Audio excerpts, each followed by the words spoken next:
힘써 알자라는 제목으로 하나님 말씀을 증거하겠습니다. 오늘 저 호세아 말씀을 나누게 되었는데요.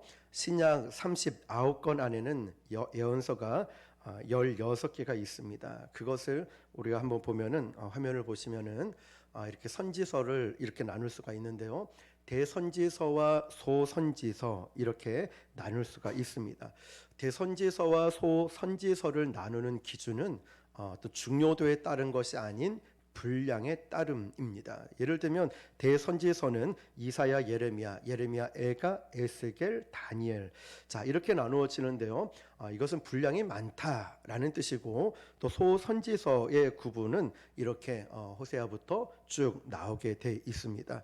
자, 12선지서의 주제는 이겁니다. 우상 숭배를 하고 죄를 지어서 하나님과의 관계가 멀어진 백성을 떠난 이 백성들이 다시금 회복하게 되는 이야기가 바로 이 선지서에 담아있는 핵심 주제입니다. 자, 그리고 솔로몬 이후에 이스라엘 백성들은 분열 왕국 시대를 맞이하게 되죠. 그래서 화면을 보시면은 이렇게 황토색 부분이 북이스라엘이고 빨간색 부분이 남유다로 이렇게 나누어집니다. 이해를 돕기 위해서 이렇게 그림, 사진을 좀 띄우고 있는데요. 자, 이렇게 보면은 북이스라엘에서 예언자, 선지자 활동을 한 사람은 세 사람이 있어요. 읽어볼까요? 시작. 호세아, 아모스, 요나. 북이스라엘에서 호세아, 아모스, 요나. 오늘 한 명이 나오는 호세아가 등장하는데 그 선지자 활동을 했던 곳이 바로 북이스라엘입니다. 그런데 아모스 같은 경우는 남유다 사람인데 북이스라엘에 가서 예언을 했고, 호세아는 북이스라엘 사람인데 그 이스라엘에서 활동을 했습니다. 예언서는 예언자가 하나님의 말씀을 받아 선포한다. 이것을 바로 예언서라고 합니다. 네, 화면 이제 꺼주시면 되고요. 자, 예언, 그러니까 성경에서 예언이라는 것은 우리가 흔히 잘못 생각한 부분들이 있죠. 지난번에도 제가 말씀드렸는데요. 예자라는 것은 미리 예자를 쓰는 것이 아니라, 예언 예자를 쓰는 것이 아니라 맡을 예자를 쓴다는 거예요. 그러니까 미리 예자가 아니라 무슨 예자요? 맡을 예자를 쓴다는 거예요. 그러니까 미리 보고 예언을 하는 것이 아니라 하나님의 말씀을 맡은 자가, 받은 자, 들은 자가 전하는 것, 그대로 전하는 것이 예언이라는 것이지, 미리 되어질 일을 예언하는 것이 예언서가 아니라는 것입니다. 자, 쉽게 보면 우리가 예언을 한다 그러면, 다시 말씀드리면 미리 보는 것을 이야기하는 것이 아니라 하나님의 말씀을 이야기하는 것이 예언이라는 거죠. 오늘 제가 여기서 하나님 말씀을 말한다면 이게 예언이라는 거죠. 하나님 말씀을 받은 자가 하나님 말씀을 전하는, 맡은 자가 전하는 것. 그래서 우리가 하나님 말씀을 하면 이게 예언이 되는 것입니다. 그런데 우리 흔히 잘못 생각하기로 예언을 이야기하면 미리 점치듯이 알아본다라고 하지만, 성경에서 말씀하고 있는 예언은 그게 아니라는 거죠. 자, 그러면 예언을 말하는 하나님의 말씀을 맡은 자가 누구냐, 이걸 알아야 되겠죠. 그래서 오늘 호세아 1장 1절에 보면은 그 사람이 누구인지를 나와 있는데 1절을 같이 읽어볼게요. 시작. 우시아와 요담과 아하스와 히스기야가 이어 유다 왕이 된 시대, 곧 요아스의 아들 여로보암이 이스라엘 왕이 된 시대에 브에리의 아들 호세아에게 임한 여호와의 말씀이니라. 아멘. 아멘. 호세아라는 이 선지자, 이 예언자가 등장을 하게 되는데요. 구약 성경에는 이 호세아와 이름이 동일한 사람이 있어요. 그 사람의 이름이 여호수아라는 사람이에요. 그런데 이 호세아라는 이름이 열왕기상 15장에 보면 또 등장을 합니다. 자, 우리가 자칫 잘못하면은 호세아가 열왕기상에도 또 나오고 있네, 근데 왕이네 라고 동일 인물로 생각할 수 있지만, 오늘 우리가 구분해야 될 것은, 자, 머릿속에 열왕기상 15장에 나오는 호세아는 북이스라엘의 마지막 왕입니다. 그러니까 왕은 절대로 지금 나오는 호세아하고 동일 인물이지 똑같은 사람이 아니라는 것이죠. 자, 그것을 기억하면 구분할 것이 필요하고요. 이사야, 예레미야, 에스겔, 다니엘은 이스라엘 백성들이 멸망하던 때 예언을 합니다. 자, 그런데 이 호세아는 그보다 훨씬 전에 북이스라엘이 멸망하기 전 여로보암 2세 때 예언을 합니다. 호세아 하면 혹시 여러분 떠오르는 인물이 있습니까? 호세아 하면 이 찬양 아실 거예요. 음탐한 저 고멜과 같이도 방황하던 나에게, 고멜이 생각나야 되죠. 오늘 본문에도 이제 나오지만 음탐한 고멜, 호세아 하면은 이제 음탐한 이 음란한 고멜이 떠올라야 되는 것입니다. 호세아 하면 누가 떠오른다고요? 고멜, 고명 아닙니다. 고멜이에요. 자, 호세아 1장에 보면 하나님께서 호세아에게 음탐한 여인 고멜을 아내로 맞아서 그 아내를 통하여 음란한 자식을 낳아라 라고 합니다. 그래서 2명의 아들과 1명의 딸을 놓으며 이름을 지었게 되는데, 3 자녀를 둔 음란한 이 고멜이 나중에 호세아를 떠납니다. 그런데 하나님이 또 호세아에게 뭐라고 말씀하시냐면 다시 그 여자를 찾아가서 데리고 와서 살라고 말씀하시는 거예요. 이게 참 쉽지 않은 이야기죠. 평범하지 않잖아요. 자, 호세아 선지자예요. 우리식으로 얘기하면 목사님이죠. 그런데 음란한 여자를 아내로 맞이하고 뿐만 아니고 자녀도 낳았어요. 그런데 이 여자가 도망갔단 말이에요. 그러면 우리는 이제 세상가 들어야지, 좋은 사람 만나야지 할 수도 있는데, 하나님은 야, 너 가서 빨리 찾아와서 다시 같이 살아. 이거 정말 쉬운 이야기가 아니라는 거죠. 자, 이 장면을 머릿속에 두면서, 그렇다면 하나님께서 이 호세아 선지자에게 하고 싶은 이야기가 무엇일까요? 예를 들어 보면, 제가 길을 가는데 이지훈 목사님 하고 누가 저의 이름을 불렀습니다. 그러면 저 부르셨어요? 왜 그래요? 왜 부르셨어요? 라고 했더니 아무것도 아니에요. 그러면 굉장히 멋졌고 실없는 사람이겠죠. 누군가가 저의 이름을 이지훈, 야 지훈아, 지훈이 목사님 뭐 등등 불렀다면 이름을 부른 의도가 반드시 있겠지요. 어떤 의도든 간에. 또 예를 들어서 제가 길을 가는데 뒤에서, 이런 표현은 우리가 잘 안 쓰지만 저에게 여보라고 한다면은 그 사람은 여러분 보시기에 누굴까요? 목사님의 아내이구나 라고 생각하겠죠. 여러분이 저보고 저를 보면서 여보라고 부르지는 않지 않습니까? 그러면 또 이상한 게 되겠죠. 자, 여러분이 저를 부를 때는 목사님이라고 부르잖아요. 그러면 저를 그렇게 불렀을 때는 그만한 합당한 이유가 있으니까 저를 이름을 목사님 이렇게 불렀다는 것이죠.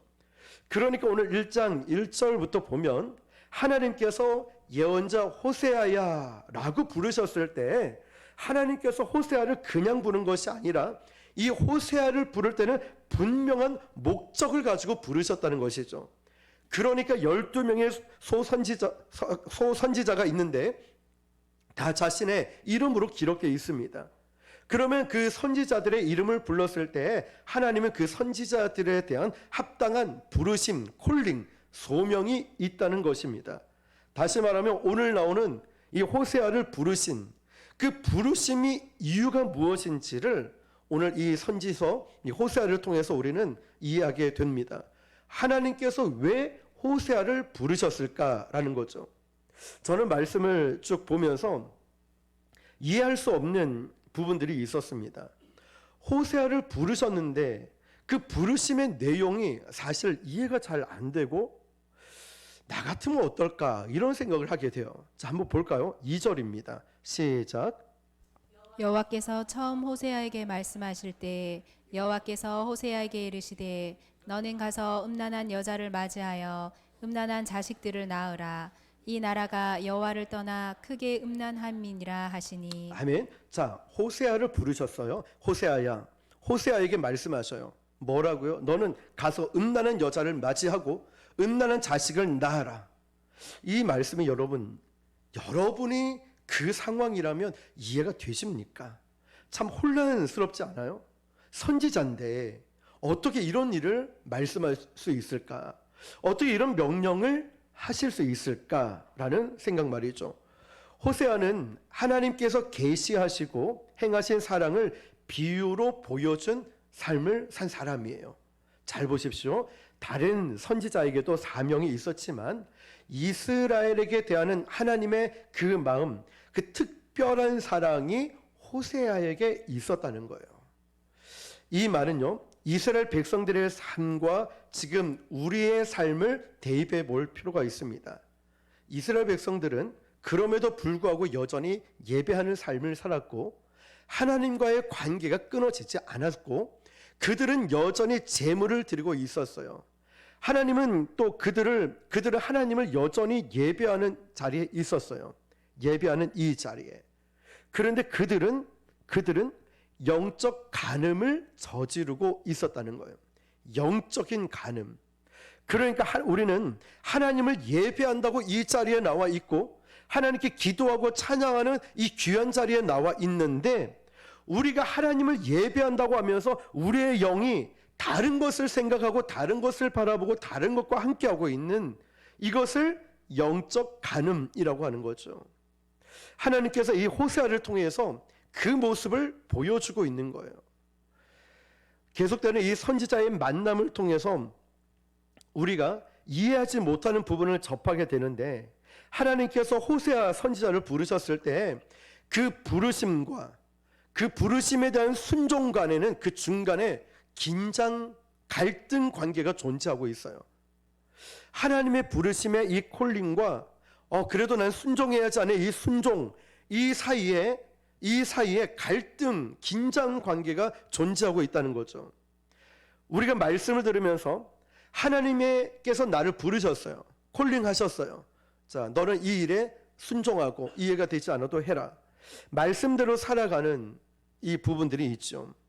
그런데 왜 이 긴장 관계와 갈등이나 이 어려움이 왜 존재하고 있을까요? 하나님께서 저에게 여러분에게 말씀하셨을 때 내가 이해가 된다면은 그 말씀이 이해가 되면은 순종하기가 좀 쉬울 것 같아요. 그나마 이해가 되니까.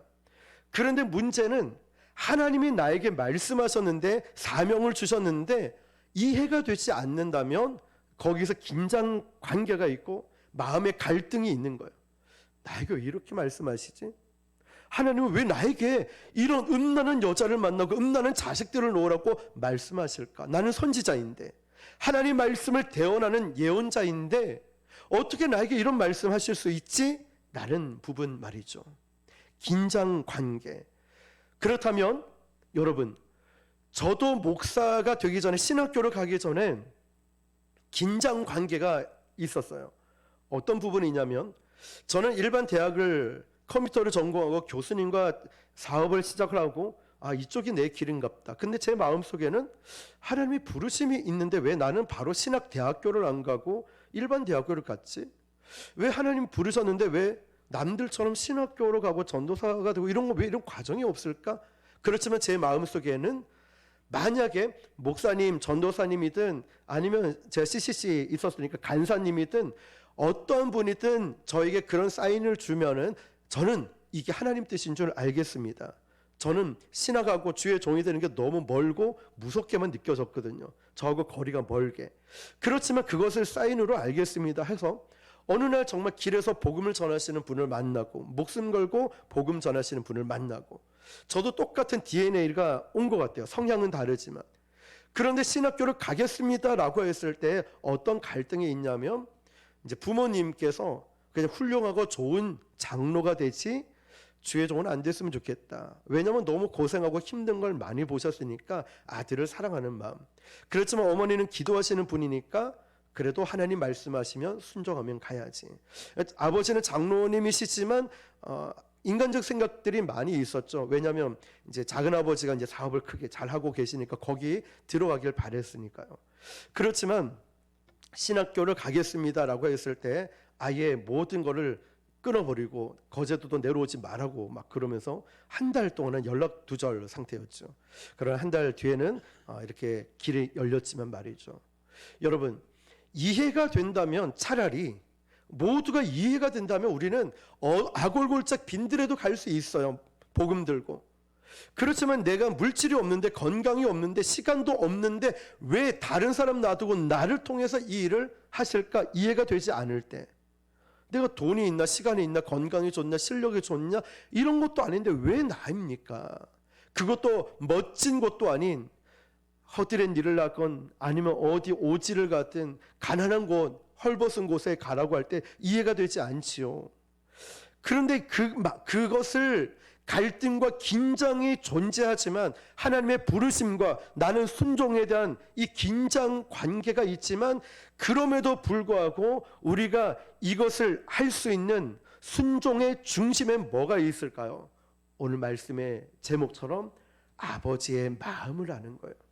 하나님의 마음을 알면 아골골짝 빈들에도 갈 수 있고요. 하나님께서 나를 왜 부르셨는지 환경을 보는 것이 아니라 나의 순종, 나의 믿음, 하나님 말씀하시면 두말하지 않고 아멘, 네, 순종하는 나의 믿음을 보고 쓰시는구나. 무슨 말일까요? 아버지의 마음을 알면, 하나님의 마음을 알면 나머지는 문제가 되지 않는다는 거죠. 저도 부족하지만 주님 말씀하시면 그냥 이유를 달지 않고 그냥 순종하고 싶은 마음, 우리도 다 그런 마음 있지 않습니까?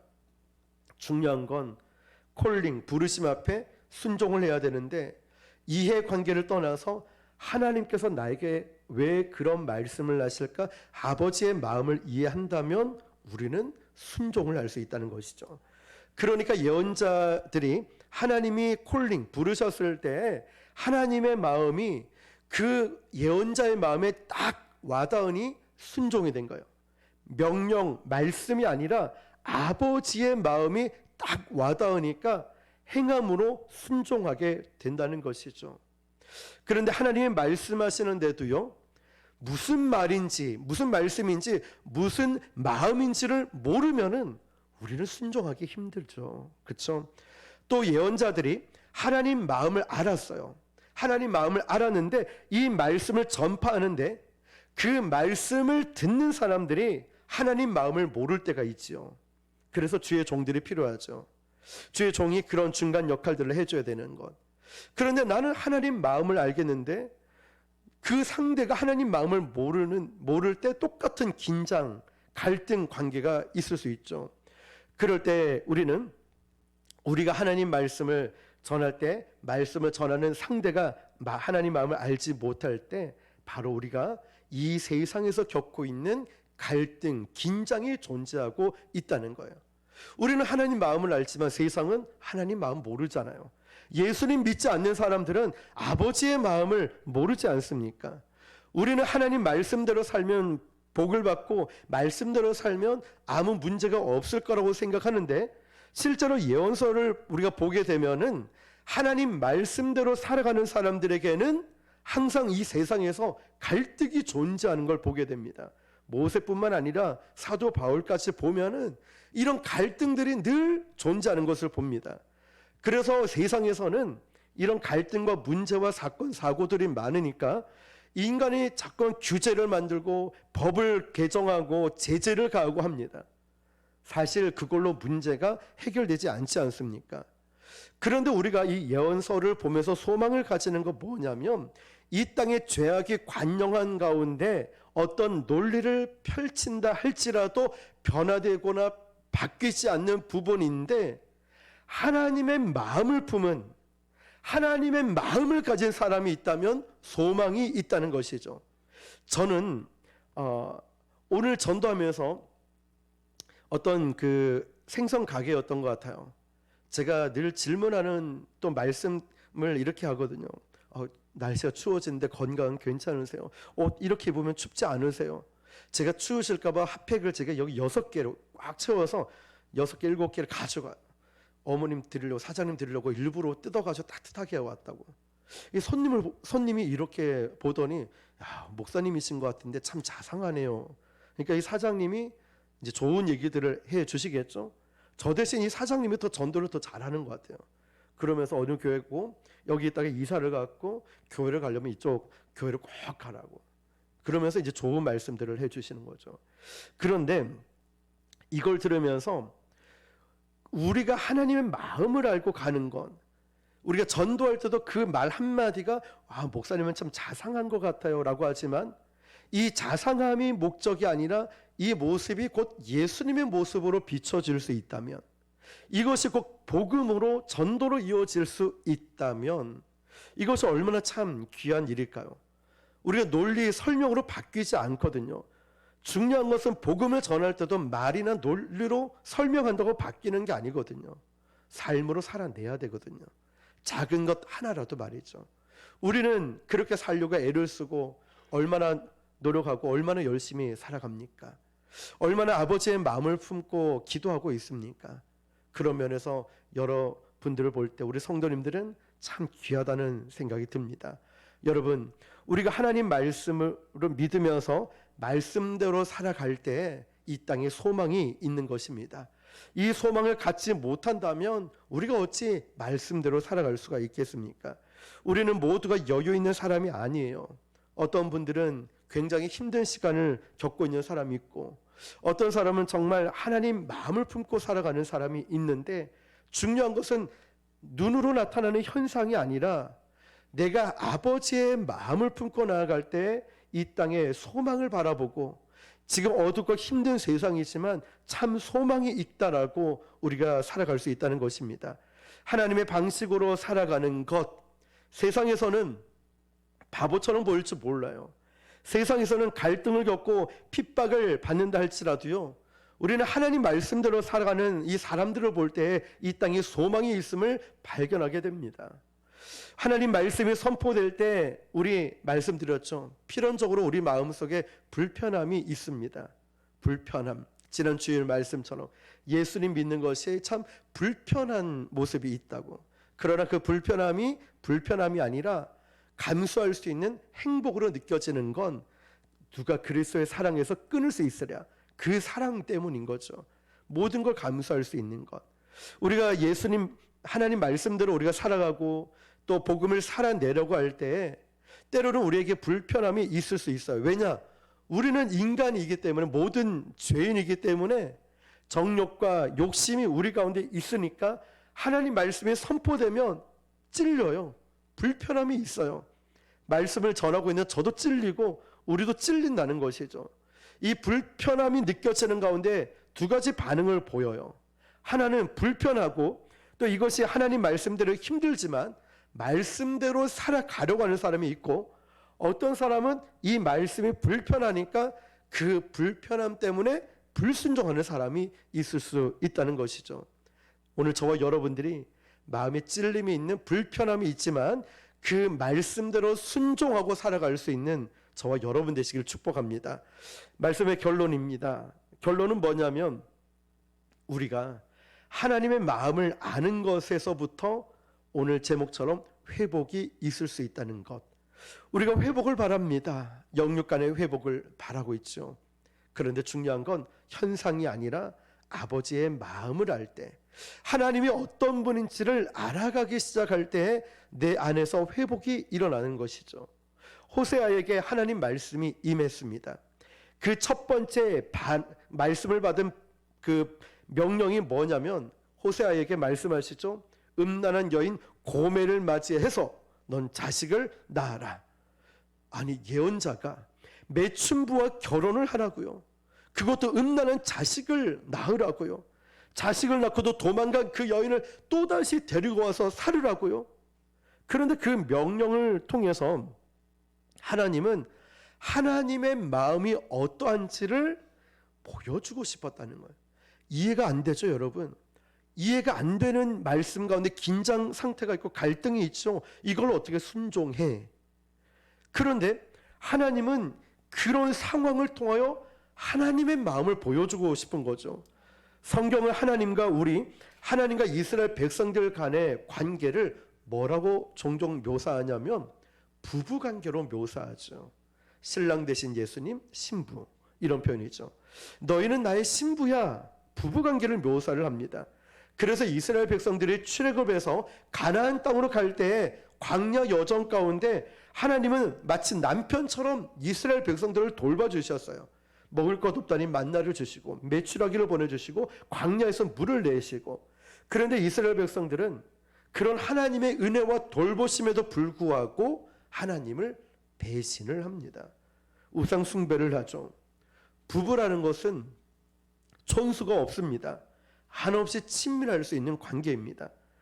하나님께서는 이스라엘 백성들을 그렇게 돌봐주셨음에도 불구하고 이스라엘 백성들이 우상 숭배하고 죄를 짓고 하나님을 떠났을 때 하나님과 이스라엘 백성들이 어떻게 될까요? 님이라는 글자에 저만 하면 지금 뭐가 되죠? 남이 되듯이. 님이었는데 이게 같은 부부였는데 남이 되는 사이가 되어버려요. 뭐 때문에요? 죄 때문에, 우상 숭배 때문에 영적 간음이 일어난 거죠. 이제 이스라엘과 하나님 사이에 가능성이 없어졌습니다. 그런데 하나님은 지금 결단은 내가 너희를 버리지 않겠다는 거예요. 너를 외면하지 않겠다는 거예요. 우리 하나님은 어떤 하나님이신지를 오늘 호세아서에서 보여주는데요. 호세아 11장 8절입니다. 시작. 호세아 11장 8절. 자, 시작. 에브라임이여 내가 어찌 너를 놓겠느냐 이스라엘이여 내가 어찌 너를 버리겠느냐 내가 어찌 너를 아드마 같이 놓겠느냐 어찌 너를 스보임 같이 두겠느냐 내 마음이 내 속에서 돌이키어 나의 긍휼이 온전히 불붙듯 하도다. 이어서 호세아 14장 4절입니다. 시작. 내가 그들의 반역을 고치고 기쁘게 그들을 사랑하리니 나의 진노가 그에게서 떠났음이니라. 아멘. 하나님은 절대로 이스라엘 백성들을 버리지 않고 포기하지 않겠다 말씀하시면서 이 말씀은 지금 이들에게 회복을 말씀하고 계시는 거예요.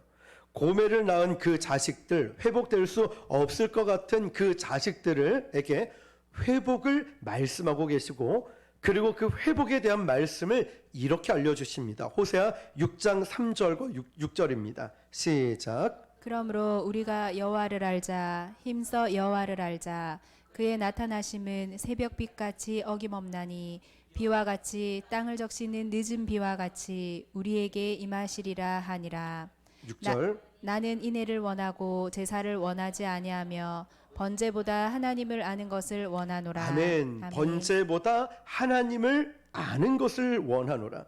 호세아의 삶을 통해서 호세아 1장에서 3장까지 보면 호세아의 개인 가정사를 통하여서 하나님께서 주시는 말씀이 있습니다. 하나님의 부르심을 받은 이 예언자가 음란한 아내를 취하는 큰 문제의 율법에서도 그렇고 이래서는 안 된다라는 것이죠. 그런데 하나님이 음란한 아내를 맞이하라고 그래요. 그 여인을 계속해서 음란한 일을 할 때 용서하고 받아주라고 하시는 거예요. 이걸 통해서 뭐가 느껴지십니까? 하나님의 마음이 어떤지를 호세아를 통해서 보여주고 싶으신 거죠. 그리고 그 하나님이 어떤 하나님인지를 아까 말씀 끝에 뭐라고 되어 있냐면 여호와를 알자, 힘써 알자라고 말씀하시는 거예요. 왜 이런 일을 벌이시는지, 왜 음란한 아내를 취하고 왜 포기하지 않고 간음해서 떠난 그 여인을 또 찾아가서 데리고 와서 네 아내로 삼으라고 하는 포기하지 않는 그 모습을 통하여서 하나님의 마음을 보여주시는 거예요. 절대로 포기하지 않는, 끝까지 사랑하시는, 도저히 사랑할 가치 없는 간음하고 음란한 저 여인을 품으면서까지 그 사랑을 보여주시면서 호세아가 그러는 거예요. 여호와를 알아야 된다고, 하나님을 알아야 된다고, 힘써 알아야 된다 말씀하시는 거예요. 여호와의 마음을 아는 가장 좋은 방법이 뭐냐면 순종입니다. 순종이에요. 어떻게 해요? 호세아가 그 어려운 일을 순종할 수 있었을까요? 음란한 그 고멜을 맞이하고 아내로 음란한 자식들을 낳고 도망간 그 여인을 다시 데려오면서 호세아는 하나님의 마음을 알게 되는 거예요. 아, 하나님의 마음은 이런 마음이셨구나. 음탕한 고멜을 다시 데려오라는 이해가 되지 않는 힘든 상황에 이것을 받아들이는 것이 하나님의 마음이었어요. 이스라엘 백성들이 배신하고 배반하고 영적 간음을 저질렀고 죄를 지어 떠나갔던 이 백성들을 맞이하고 품어주는 이 마음, 호세아가 겪었던 그 마음이 하나님의 아버지의 마음을 보여주고 있는 마음이라는 거예요. 저와 여러분이 불순종하고 떠났고 교만하고 세상 가운데 있었지만 품어주는 그 마음 이해가 되지 않지요. 그런데 이 호세아가 그걸 겪으면서 자신의 아내, 자신의 자녀들 이걸 보면서 이 이스라엘 백성들이 지었던 죄가 하나님을 떠났던 이 배신했고 우상 숭배했던 모습이 이 마음이었구나. 호세아가 다른 게 아니라 하나님의 마음을 깨닫게 됐다는 거예요. 하나님의 마음이 이런 거였구나. 이제 호세아가 하나님의 마음을 알았어요. 우리도 내가 아파 보면 아픈 사람 마음 이해되시죠? 어깨 저도 막 염증 때문에 한동안 고생했잖아요. 고관절, 허리, 목, 심장 협심증, 정신적으로 막 아픈 사람 보면 예사롭지 않지요, 여러분. 물질로 고통당해 본 분 계시죠? 힘든 거. 신학교 다닐 때 저도 돈이 없어가지고 6개 번들 컵라면 사서 저녁 하루에 하나씩 일주일을 버티며, 여러 물질 어려움 겪어보니까 그 영혼들 다 마음이 느껴지잖아요. 마음이. 지금 이 호세아가 그 마음인 거예요. 아버지의 마음이, 하나님의 마음이 이 마음인데, 여러분 여호와의 마음을 알고 힘써 알자. 그래야 아버지 마음을 알아야 우리가 순종할 수 있고 이 상황을 이겨낼 수 있다.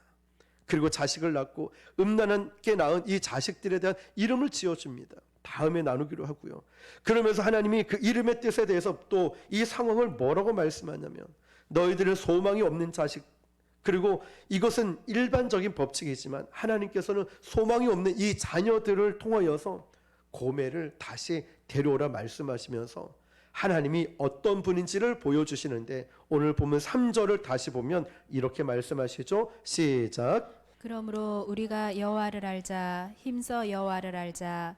그의 나타나심은 새벽빛같이 어김없나니 비와 같이 땅을 적시는 늦은 비와 같이 우리에게 임하시리라 하니라. 아멘. 자, 여러분, 이분이 우리의 하나님이시라는 거예요.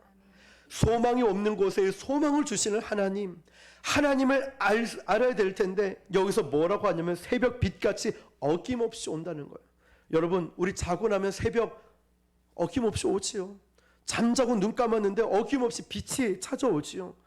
어김없이 빛이 찾아오는 것처럼 하나님은 저와 여러분에게 변함없이 찾아오신다고.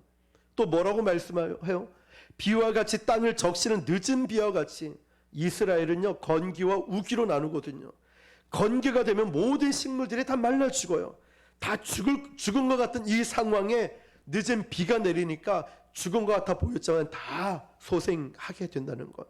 소망이 없다라고 생각했는데 늦은 비가 오면 소생케 되는 것처럼, 늦은 비가 캄캄한 어둠이었는데 새벽이 오면 그 빛이 어둠을 물리치는 것처럼 새벽 빛처럼 하나님께서 우리에게 오신다고. 그 하나님을 힘써 알자 말씀하시는 것입니다. 여러분, 그러면서 하나님은 우리에게 회복을 말씀하시는 거예요. 소망 없는 그곳, 그 고멜과 그 자식들을 데려오면서 살기를 원하시는 하나님의 마음을 지금 오늘 말씀하고 있는 거예요. 그래서 호세아 6장 6절에는 하나님이 어떤 분이신지를 이렇게 말씀하는데요. 새 번역 성경이에요. 같이 읽어볼게요. 시작. 내가 바라는 것은 변함없는 사랑이지 제사가 아니다. 불살라 바치는 제사보다는 너희가 나 하나님을 알기를 더 바란다. 아멘. 여러분 가지고 있는 개역 개정도 보시면서 새로 번역된 쉽게 풀어 쓴 이 성경은 이렇게 되어 있는 거예요. 내가 바라는 것은 변함없는 사랑이지 제사가 아니다. 불살라 바치는 제사보다 너희가 나 하나님을 알기를 원한다. 여러분, 하나님께서 저와 여러분에게 바라시는 것은 이 형식적인 제사, 예배, 형식적인 이런 신앙생활이 아니라 우리의 마음을 쏟아놓는 그 사랑을 원한다는 거예요. 정말 기도를 시간이 중요한 게 아니라 짧은 시간 하더라도 마음을 쏟아놓는 기도, 찬양 한 소절을 불러도 마음을 쏟아놓는 그 사랑, 예배를 드릴 때도 여러분 오늘 본문에도 이 예배가 참 우리가 중요하다 말하는데, 근데 그 예배보다 하나님을 알자, 힘써 알자고, 그 하나님이 어떤 분인지를, 나는 너희를 사랑하는 그 사랑, 이 제사보다 그 사랑이 중요하다고. 하나님의 사랑이 이해가 되면 예배 드리는 태도 다릅니다. 아시잖아요. 신앙생활하는 거 다릅니다. 하나님의 마음을 아는 것. 하나님 마음을 모르니 예배 시간에 또 신앙생활을 우리가 너무나 얼렁뚱땅할 때가 많이 있지요. 그런데 하나님이 나를 보고 계신다, 또 하나님이 나를 사랑하신다는 그 사랑이 느껴지면 제사, 번제 이런 형식적인 것보다는 우리의 마음을 쏟아놓는 삶의 예배가 된다는 것입니다. 오늘 여러분이 예배를 드리는데 우리의 마음속에 혹시 사랑이 없으면 하나님이 그 예배를 받으시지 않는다는 것. 예배, 하나님의 어떤 분인지를 우리가 알아야 된다는 것. 나에게 자격이 있어서가 아니라 하나님은 지금도 우리를 기다리시고 고매를 통해서 간음에서 떠났던 그 여인을 기다리시고 안으로 다시 맞이하시듯이 하나님의 어떤 분인지를 힘써 알 때 내 안에 참된 회복이 일어나고 하나님의 사랑을 하나님 우리에게 사랑을 원하신다는 것을 기억하면서 오늘 저와 여러분들이 다시 한번 하나님을 알아가고 하나님이 어떤 분인지를 알 때에 회복과 소망이 있다는 것을 기억하시며 오늘 저와 여러분이 정말 그 전까지 아픔에 또 고난 가운데 있었다면 여러분에게 회복이 있고 여러분의 신앙생활과 예배생활 위에 이런 역동적인 뜨거움의 역사가 하나님을 알 때 다시금 일어날 줄 믿습니다. 다시금 저와 여러분들이 그 마음을 알고 여호와께로 돌아갈 수 있는 은혜가 저와 여러분에게 있길 주님의 이름으로 축원합니다. 기도하겠습니다.